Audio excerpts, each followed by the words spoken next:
At ngayon nga ay mag-aayos na kami ng bagahe ng aking asawa. Sabi nga sa akin ni inay dito ay amin daw munang kiluhin ang ilalagay. Ito na nga pala yung mga binili namin sa Giant Tiger. Tapos meron ding mga damit na pinagliitan, ba? Tapos yung mga tsokolate sa dollar store. Binuksan ko na nga itong luggage para maumpisahan na at tutulungan nga daw ako ni Mudra dito. Tuwing uuwi kasi asawa ko si inay talaga nag-aayos at ako nga daw ay basta na eh. Naglalagay pa nga lang ako ay sinita na nga niya agad ako dito. Mali daw ang gawa ko. Sabi nga sa akin ay pagtatanggalin ko na nga daw yung mga di naman daw dapat at nang bawas bulky daw. Nilagay ko na nga yung mga tsinelas at tabang mo sa pinakailalim. Ay sabi sa akin ni inay, bakit daw di ko nilagyan ng damit sa ilalim? Sabi ko bakit di ka agad sinabi sa akin ay di uulit na naman ako sa pagpatas nito. Sabi nga sa akin ay pagtatanggalin ko daw at kanya nga daw imumustra sa akin. Ang sabi pa nga sa akin ay may 2 anak na daw ako ay bakit di ko pa rin daw alam ang tamang technique sa pagbabagahe. Dito nga ay kumuha na siya ng upuan at ako nga ay tuwang-tuwa. Sabi sa akin ay wag daw akong matuwa at ituturo lang daw niya sa akin. Ako pa rin daw ang gagawa. At nang ako'y matuto daw. At dito nga ay inumpisahan na namin ang paglalagay ng mga pinagliitang damit ng aking panganay. Napasulya pa nga dito si Ba at bakit daw yung mga damit niya ay nasa bagahin ng tatay niya? Kasama daw ba siya? Sabi ko'y oo, abay tuwan-tuwa at sa totoo lang ay nagbibiro lang naman ako. Gustong-gusto nga ni Ba na sumama sa kanyang ama pero ayaw pa ng tatay at baka nga daw magkasakit.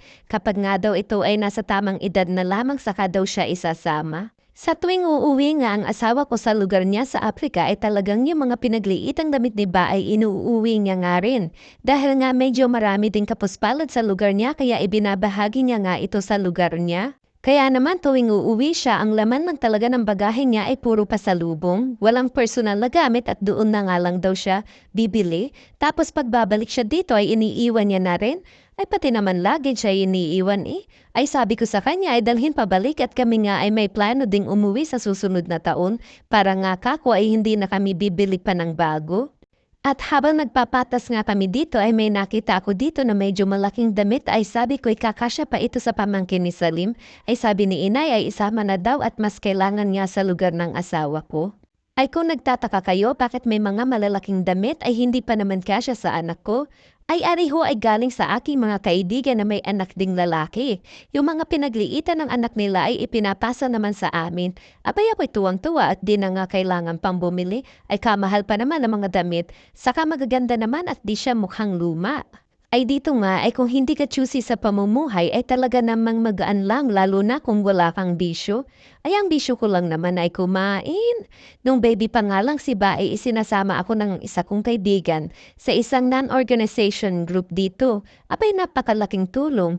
Ay tuwing pupunta ako ay para akong laging nagsha-shopping at laging may bit-bit na mga damit ng bata. Tapos libre pa. Tapos may free fresh milk print. Tapos may grocery. 2 grocery bag na yun ha. Magbabayad ka lang ng $10. O diba, madiskarteng nanay lang. Pero nung ako nga ay nagkatrabaho na, syempre itinigil ko na para naman sa ibang nanay na mas nangangailangan.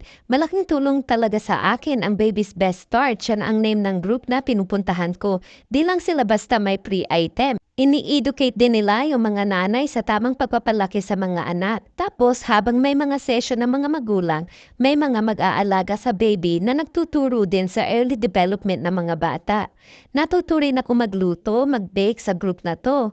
At natutunan ko ring makipagkapwa-tao.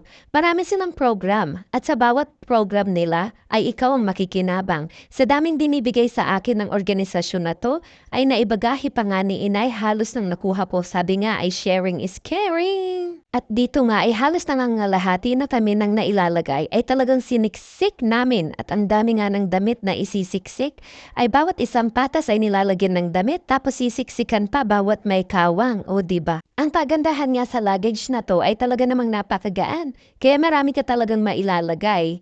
23 kilos lang ang allowed sa bawat luggage at 2 luggage nga ang allowed kay Salim. Kaya nga ang ginawa namin dito ni inay ay pinaghati namin yung mga mabibigat sa 2 luggage para nga mag-balance. Doon sa isang luggage, doon namin ilalagay yung mga tsokolate at kung ano-ano pang matitira dito na hindi nakasya.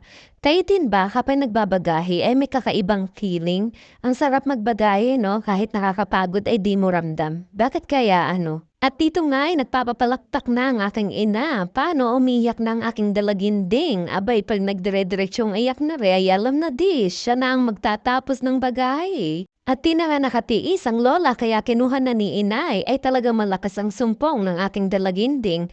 Ay di, ang ending si inay rin ang magtatapos. Oh ha, tingnan nyo nga naman, tapos na. Naiayos na lahat na inay. Na, uuwi na ako. Naka-empake na rin ang aking mga damit. Lalayas na ako din eh. Re, iginaya ko na. At dito nga ay binibiro niya pa ang aking anak. Siya nga daw ay uuwi na. Ay ang sabi ni Bay ayaw daw niya. At isinrado na nga ni inay ang unang luggage. Sabi sa akin ni ina buhatin ko daw. Sabi ko ay siya na at di ako pwedeng magbuhat. Abay nakalimot daw siya. Yung isang luggage ay si inay na rin ang nag-ayos. Salamat inay! At tumating na nga ang araw ng paalaman. May iiyak kaya? At tingnan niyo ang aking dalaginding ay gising pa. Gusto rin magpaalam. Ay sa totoo lamang, pwede na nalulungkot kapag umuwi ang asawa ko. At sanay na nga rin, ay babalik naman siya, pati magulang naman niya ang pupuntahan niya, ay bakit ako malulungkot? Ang tunay nga na malulungkot din ay ang kanyang mga anak. At spoil niya itong mga ito sa tatay nila, lalo na yung panganay. May isa pa ngang malulungkot pala, si inay. Ay tagabili niya ng saging at abukado eh. Ay hindi naman halata eh at tingnan nyo at asikasong-asikaso ni inay. Minsan pa nga ay napapagalitan ako ni inay at di raw ako marunong mag-asikaso. Ay sabi ko bakit ay wala naman niya sakit. At kayang-kaya pa naman niya ang sarili niya. Ay ako'y talagang pinapagalitan. At nang maiayos na nga niya lahat ay pumunta na siya sa kwarto ng panganay niya para magpaalam. Ay kagabi pa nga lang ay nagpaalam na nga si Ba ay naiiyak pa nga. Ay hindi magising at napagod sa paglalaro. At nagsasapatos na siya dito, syempre nagbabay na ako at si inay nga ay nagdadasal pa dito na ingatan niya daw si Salim. Bali dala niya dito itong kanyang cab, magta-drive siya papuntang Edmonton, mga 5 hours driving.